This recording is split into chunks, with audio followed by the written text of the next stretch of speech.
દ્વારકાના બજારમાં આખલા બાખડ્યા હતા। આખલાઓએ વૃદ્ધને અડફેટે લીધા અને ઓખાના સૂરજ કરાડીમાં આખલા યુદ્ધ જામ્યું। આખલા યુદ્ધથી લોકોમાં નાસભાગ મચી ગઈ। રખડતા ઢોરથી તંત્ર સામે લોકોમાં રોષ પણ છે। તો અવારનવાર આવી ઘટનાઓ સામે આવે છે, પરંતુ રખડતા ઢોરને પાંજરે પૂરવામાં નથી આવતા, જેનો ભોગ સામાન્ય લોકો બનતા હોય છે। અહીંયા પણ આસપાસ કેટલાક લોકો જોવા મળી રહ્યા છે અને જેઓને નુકસાન પણ પહોંચાડી શકે છે। તો આપ જોઈ શકો છો, આસપાસ લોકો ઊભા છે અને આખલા દોડીને જાય છે અને ત્યારબાદ એક ભાઈને અડફેટે પણ લઈ લે છે, જે નીચે પડી જાય છે।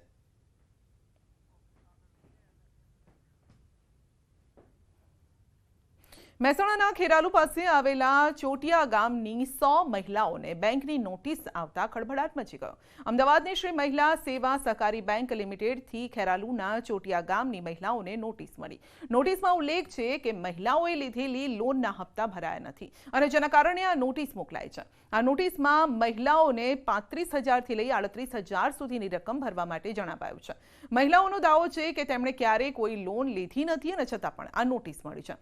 સાથે જ તેમણે આ સમગ્ર મામલે તપાસની માંગ કરી છે। અમે કોઈ દિવસ લોન લીધી નથી। નંદાસણ બેંકમાંથી આવી છે ત્યાંથી નોટિસ। તમે નંદાસણ ગયા હતા ખરા? ના, કોઈ દિવસ નંદાસણ જ નથી જોયું। ક્યાંથી આવ્યો? 38,000। તમે ક્યાં કોઈ ડોક્યુમેન્ટ આપ્યા હતા ખરા? કોઈ જગ્યા નહીં સાહેબ આપ્યા। કોઈ લોન લીધી હતી ખરા તમે? કોઈ જગ્યાએ લોન બી નહીં લીધી।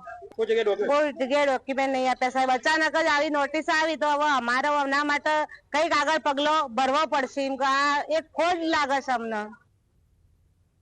તો આ તરફ અમદાવાદમાં આવેલી શ્રી મહિલા સેવા સહકારી બેંક લિમિટેડની મુખ્ય કચેરી સમગ્ર મામલાને લઈને એક્શનમાં આવી છે।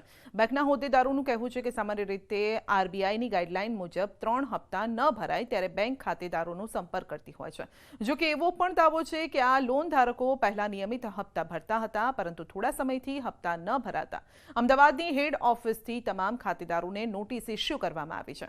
આ તમામ લોન ધારકો મહેસાણાની નંદાસણ બ્રાન્ચના હોવાનો પણ દાવો છે અને આ બ્રાન્ચમાંથી 444 મહિલાઓને નોટિસ મોકલાઈ હોવાનું બહાર આવ્યું છે। ત્યારે બેંકની વડી કચેરીએ 444 મહિલાઓના ખાતા ક્યારે બન્યા અને કેવી રીતે લોન અપાઈ તે સમગ્ર મામલાનો ઓડિટ રિપોર્ટ તૈયાર કરવા પણ કહ્યું છે। સમગ્ર મામલાને લઈ નંદાસણ શાખાના બ્રાન્ચ મેનેજર અને આસિસ્ટન્ટ મેનેજરને બરતરફ કરવામાં આવ્યા છે। સમગ્ર મામલાને લઈ પોલીસ ફરિયાદ પણ નોંધવામાં આવી છે। અમને શું થયું કે પહેલાં તો એક જ બ્રાન્ચ હતી, પણ અમને થયું કે એકલા બ્રાન્ચ મેં અમદાવાદમાં અહીંયા જ કરીએ એના કરતાં આપણે બીજી બધી જગ્યાએ પણ જઈએ। એટલે અમે 13 બ્રાન્ચોમાં છીએ અને એટલે જ્યારે બ્રાન્ચોમાં જઈએ ત્યારે અમારે બી બધું કરતા જ હતા, કારણ કે બેંક છે એટલે બધી જ રીતે કરવું હતું। પણ હવે ઘણી વખત એવું પણ થયું કે કોઈ એક જણ બરાબર ના નીકળ્યું, એવું જ થયું છે। લોનોના હપ્તા પહેલાં તો બધા રેગ્યુલર આવતા હતા, પણ પછી કોઈક બહેનોના પૈસા નહોતા આવતા, એટલે બેંકમાં એવો નિયમ છે કે કોઈના પૈસા ના આવે તો અમે ફોનથી બી રિકવરી કરતા હોઈએ, રૂબરૂ બી અમારો ફિલ્ડમાં જ કામ કરીએ છીએ। એટલે પછી એવું લાગતું હતું કે આ લોનોમાં કદાચ કશું ખોટું થયું છે, તો અમે ઓડિટ બી કરાવડાવ્યું અને પછી પોલીસ કમ્પ્લેન કરી। તો એમાં એ બધી બહેનોનું એવું કહેવું છે કે અમે લોન નથી લીધી, પણ બેંકના ચોપડે એમની સહી છે, એમના કેવાયસી પ્રૂફ છે અને એમના નામ પર લોન બોલે છે, એટલે એઝ અ બેંક તો અમે એમની પાસે જ રિકવરી કરીએ। પણ એ બહેનો એવું કહે છે કે અમે લોન નથી લીધી, એટલે અમે એની પોલીસ કમ્પ્લેન કરી છે। એ મામલે પોલીસની તપાસ ચાલુ છે, પણ અમારી ઇન્ટરનલ ઇન્ક્વાયરી બધી થઈ ગઈ છે અને એ પ્રમાણે અમે જે લોકો અમને લાગ્યા કે જેને પ્રોસેસ બરાબર નથી કરી, એ લોકોને અમે ટર્મિનેટ કરી દીધેલા છે।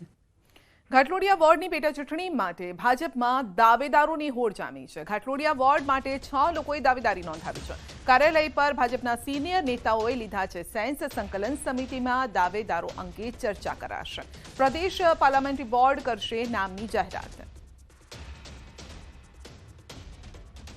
6 કાર્યકર્તાઓએ પોતાને ઉમેદવાર બનાવે એના માટે દાવેદારી અમારી સમક્ષ રજૂ કરી છે। પાર્ટીના જે જૂના ક્રાઇટેરિયા હતા એ બધા જ ક્રાઇટેરિયા પાર્ટીના ચાલુ છે અને સંકલન સમિતિમાં આ બધા જ વિષયની ચર્ચા કરીશું અને એમાં જે કંઈ ચર્ચાના અંતે જે કંઈ નિર્ણય થશે એ જ્યારે પ્રદેશ પાર્લામેન્ટરી બોર્ડ એ અમને બોલાવશે ત્યારે મહાનગરની સાથે આ આખો વિષય એમની સમક્ષ મૂકીશું અને પાર્ટી જે નિર્ણય કરશે એની જાહેરાત પ્રદેશ પાર્લામેન્ટ